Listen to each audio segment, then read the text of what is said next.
안녕하세요. 차분하게 잡스다의 에일린, 시우입니다. 네. 오늘은 저희가 셰익스피어의 작품을 좀 보기로 했잖아요. 네. 오늘은 그 첫 타자로 햄릿. 네. 저도 좋아하는 햄릿 왕자님. 어쨌든 왕자님이 나오니까 저는 좋았습니다. 이번에 읽으면서 아주 순식간에 다 읽었어요. 2시간 만에 다 읽은 것 같아요.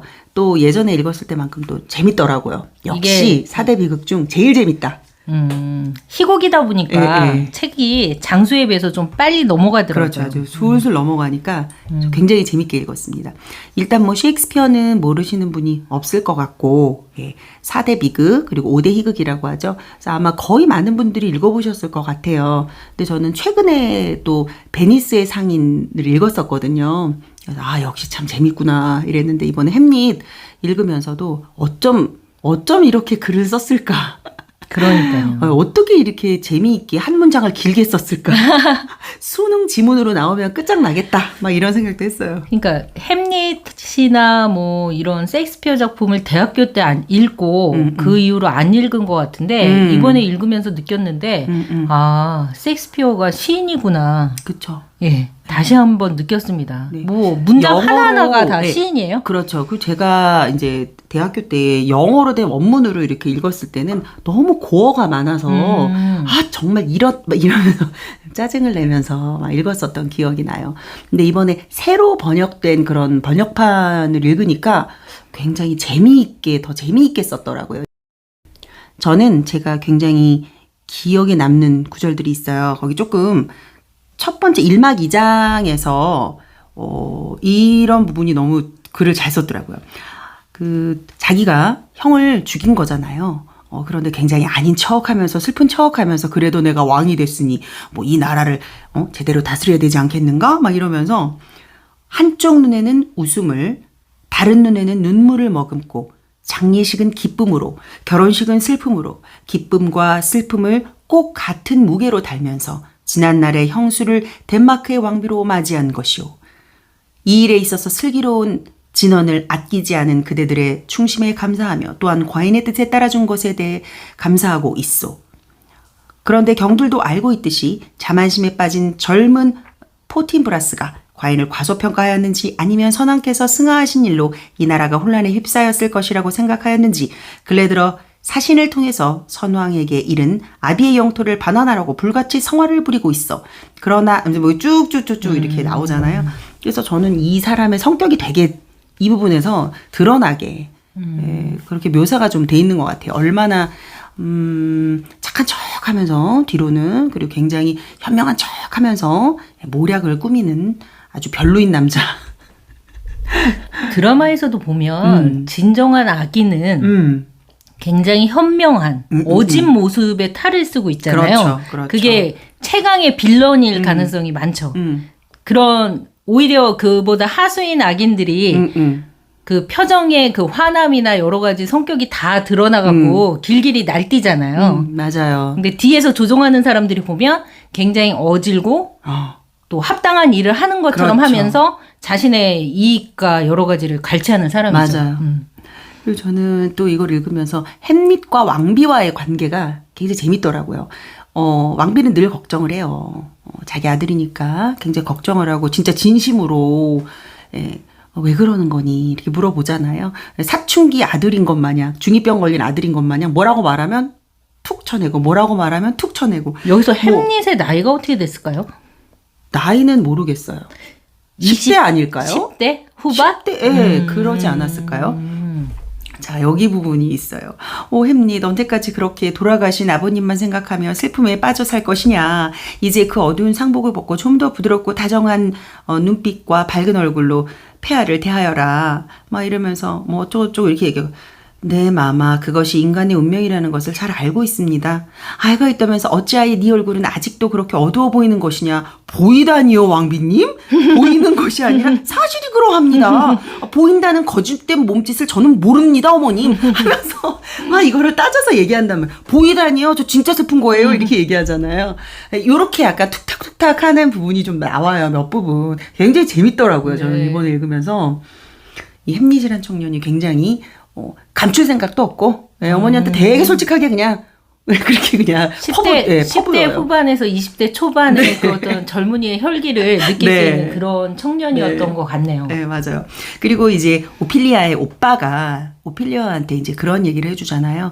너 햄릿 왕자가 너한테 사랑을 고백한 것 같은데 너 그거 다 믿지 마. 그 남자가 그냥 사랑의 불꽃을 느낄 때 그냥 찰나적으로 한 말이야. 너 그런 거 믿지 마. 이런 식으로 이제 얘기를 해준단 말이에요.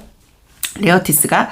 이렇게 말을 해요. 노파심에서 하는 소리다만 햄릿 왕자님에 대해서는 아무 기대도 하지 마라. 내게 베푼 호의는 젊은 시절의 객기이자 변덕일 뿐이다. 제비꽃은 일찍 피지만 영원하지 못하고 아름답지만 오래가지 못하지. 모든 게 순간의 달콤한 향기고 순간에 유일한다. 오피리아가 정말 그럴까요?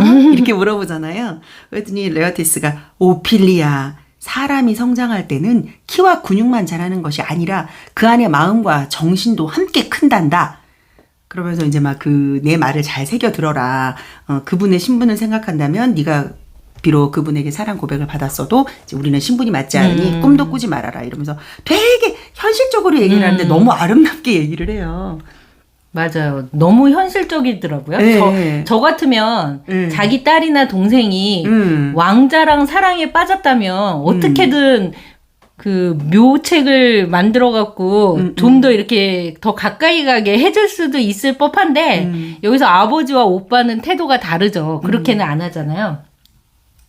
그러면서 너의 뜻대로 살기는 어려울 거다.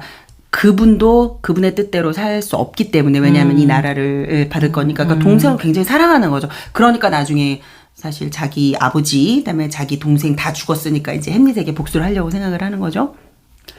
뭐 그런 부분도 있었고 이 아버지 그러니까 처음에 햄릿이 죽이게 된 그 커튼 뒤로 장막 뒤로 그래서 칼을 딱 찔렀을 때 폴로니어스 아버지가 죽었잖아요. 오피리아 아버지가. 근데 그 폴로니어스도 사실은 굉장히 여기 나오는 거 보면 훌륭한 재상이었던 거는 맞는 것 같아요. 그래요? 저는 좀 웃기다, 좀 우습다라고 생각했어요. 햄릿의 그 강기나 그런 모든 거를 자기 딸 오피리아랑 연결하는 그런 거에서. 아니, 근데 처음에 그거를 받았다. 근데 이유가 특별히 없을 거라고 생각하는 거죠. 그리고 오피리아한테 찾아왔을 때 거의 광인의 모습으로 발에 흙이 잔뜩 묻어가지고 그 오피리아 방에 찾아왔었단 말이에요. 햄릿이. 그러고서 그 땅이 꺼질 듯한 막 한숨을 쉬면서 오피리아를 한없이 쳐다보고 뭐 그러다가 이제 잘 지내라고 하면서 비장하게 이제 방을 빠져나갔단 말이에요. 그러니까 그 말을 전에 들어서 더 그런 게 아닐까. 그러니까 그 자신의 아버지가 돌아가셔서 그리고 선왕의 유령을 봤다 뭐 이런 쪽으로는 전혀 생각을 이제 못 하는 거죠. 선왕에 포커스를 맞추지 않은 거죠. 그러니까 젊은이의 열병 정도다라고 이제. 그래서 저는 너무 그쪽으로만 몰아가서 이 사람 좀 현명하지 않다. 왜 그쪽으로만 몰지? 딸이 너무 예쁘고 현명하다고 생각하니까 너무 오버하는 거 아니야? 저는 사실 그렇게 생각하면서 생각했거든요. 그 정도만 아니었어도 그렇게 뭐 죽임을 당했겠어요. 그리고 막 장막 뒤에서 몰래 막 엿듣고 그런 거 왜 해? 그러니까 여기서 보면 비극은 물론 어쩔 수 없는 상황 때문에 일어났겠지만 햄릿 하나의 문제가 아니라 개개인들의 그 어떤 성향에 의해서 그렇죠. 비극을 자초한 부분이 있었던 것 같아요. 그래도 여기에 이제 인생에 도움이 되는 말을 아들한테 해주죠. 근데 아들한테 이렇게 말을 해주잖아요. 몇 가지 일러둘 말이 있으니 가슴속에 새겨두도록 해라. 마음속에 있는 생각을 함부로 남에게 말하지 말고 엉뚱한 생각을 품었더라도 행동으로 옮기지 말며 친절하되 천박해서는 안 된다. 머리에 피도 한 말은 풋내기들과는 상종하지도 말고 일단 사귄 친구의 우정이 진실하다고 여겨지면 절대로 놓치지 마라. 분쟁에 휘말리지 않도록 조심해라. 그러나 일단 시작했으면 상대가 너를 주목하고 있다는 사실을 명심해라. 다른 사람의 말에 귀를 기울이되 쉽게 입을 열지 말고 남의 의견을 참고하되 성급한 판단을 하지 마라. 그러면서 이제 옷에 대한 충고를 해줘요. 네가 프랑스에 가면 그 귀족들은 자기의 격식에 맞는 옷들을 잘 차려입으니까 너도 이제 그런 거 패션에 신경을 쓰라라고 사실 얘기를 하거든요. 맞아요. 저도 그 부분이 재밌었어요. 너 지갑의 두께에 맞는 그 의복을 착용하라고 하죠. 그 말이 참 맞다고 생각을 하거든요. 저도 그 말이 이렇게 쏙 들어왔는데 네, 같이. 네, 그쵸. 네. 그래서 굉장히 그 옛날인데도 불구하고 요런 부분에 있어서 굉장히 신경을 썼었다는 것. 역시 귀족이니까 물론 그랬겠지만. 그러니까 무조건 검소해라 막 그게 이런 아니죠. 말도 아니고. 너가 할 수 있는 한에서 그렇죠. 너 자신을 잘 꾸며라. 그렇죠. 그럼 셰익스피어가 굉장히 현실적인 사람이었을 네. 것 같다는 생각이 들었어요. 그걸 느꼈어요. 맞아요. 셰익스피어 자체가 갈릴레오랑 동시대에 태어났다고 하더라고요. 그럼 굉장히 오래전 사람이잖아요. 그렇죠. 그 종교적으로도 정말 교황의 세력이 굉장히 강했던 시대죠. 르네상스 초기라고 하는데 어쨌든 그 시기였던 것 같아요. 그리고 햄릿이 처음에는 그렇게 오피리어에게 진짜 막 연정을 품은 편지도 보내고 막 이랬는데 나중에 오피리어를 이렇게 복도에서 만났을 때는 약간 화장해가지고 화장한 것 같다가도 뭐라고 하고 막 그 여자에 대해서 안 좋은 말을 막 퍼붓잖아요. 그 부분도 저는 굉장히 재밌었어요. 결혼하지 말아라. 한 사람은 할 수 없고 이렇게 그렇게 나오잖아요.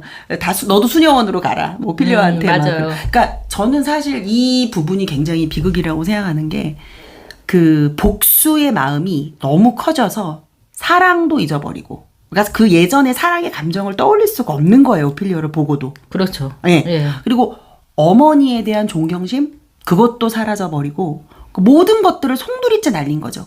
그 복수의 감정으로 인해서. 그래서 결국엔 이게 비극으로 귀결되지 않았나 그런 생각이 돼요. 오피리어한테 이렇게 나쁜 말을 막 퍼붓는 것을 봐서는 사랑도 통하지 않았다는 거죠. 이 젊은이에게. 복수의 그쵸. 마음이 너무 커서. 자신의 연인을 위해서 세레나를 부르던 그 젊은이가 굉장히 많이 바뀌게 된 거죠. 그렇죠. 그리고 결국 주요 인물들이 다 죽는 비극으로 된 거고. 저는 요것도 궁금한데 로미오와 줄리엣도 사실은 비극이지만 왜 이 4대 비극 안에 들어가지 않을까 이런 생각도 해봤어요. 근데 죽은 사람의 숫자가 적어서 그런가요? 로미오랑 제가 줄리엣만 죽어서? 어디서 얼핏 읽은 바에 의하면 네. 로미오와 줄리엣은 결국 사랑을 이루었잖아요. 희극과 비극이 동시에 들어가기 때문에 로미오와 그래서? 줄리엣은 4대 비극 안에는 들어가지 않는다고 않았다. 하더라고요. 그거에 비해서 뭐 햄릿, 맥베트, 정말 리어 다 왕, 죽잖아요. 또 뭐죠? 뭔가 이루어진 것이 예, 없이 다 죽은 다 거. 죽고 허무하게 주인공이 끝난 그렇게 거. 된 거는 완전한 비극이고 로미오와 줄리엣은 반대 집안이었지만 결국 그들의 사랑은 또 이루어진 거죠. 그리고 그런 것도 읽은 것 같아요. 습작 시기에 이렇게 쓰여진 거라서 어떤 정말 비극적인 요소가 완벽하게 다 들어맞는 그렇진 않다. 로미오와 줄리엣을 완벽한 비극의 그 결정체라고 보기엔 어렵다. 이렇게 얘기하는 사람들도 있더라고요. 근데 사실 우리가 로미오와 줄리엣을 봤을 때 그 드라마가 비극으로 다가오나요? 안타깝다라는 생각은 들죠. 아름다운 한편의 로맨스? 사랑 이야기 아닌가요? 사랑 이야기. 그렇죠. 그 부분이 좀 더 큰 것 같아요. 비극은 그러네요. 마지막에 어떤 부분을 마무리하는 개념이지 우리가 그 희곡을 받아들일 때는 로맨스 이야기죠. 그게 더 크니까 예. 서로 그러네요. 그렇게도 생각해 볼 수 있겠네요. 지금 이제 햄릿을 보면은 이제 햄릿의 우유부단한 성격 때문에 이러한 비극을 자초했다고 많이 얘기를 하잖아요. 어떻게 생각하세요? 햄릿의 저는 햄릿이 우유부단한 사람 아니라고 생각합니다. 굉장히 복수의 모든 것을 걸었잖아요. 용기 있는 사람이죠. 자기 아버지가 얼마나 쓸쓸하게 그렇게 정말 억울하게 돌아가셨는지 안 다음부터 이 사람 눈빛부터 바뀐단 말이죠. 그런 어떤 유약하고 연약한 모습은 이 마음속으로 자기 혼자 이제 독백을 하면서 그런 것들 많이 나오지만 그냥 대사만 길었을 뿐이지 저는 결국에는 그래도 이 사람은 자기의 의지를 저는 관철했다고 보거든요. 우유부단한 사람은 한 나라의 아니죠. 왕을 그 원수라고 그렇게 쉽게 죽일 수는 없겠죠. 죽임과 동시에 자기도 잘못될 수가 있는 거고. 대범하죠. 그런 연극의 어떤 몇 줄 대사를 또 써서 그거를 다 읊도록 하잖아요. 그거를 연기시키고.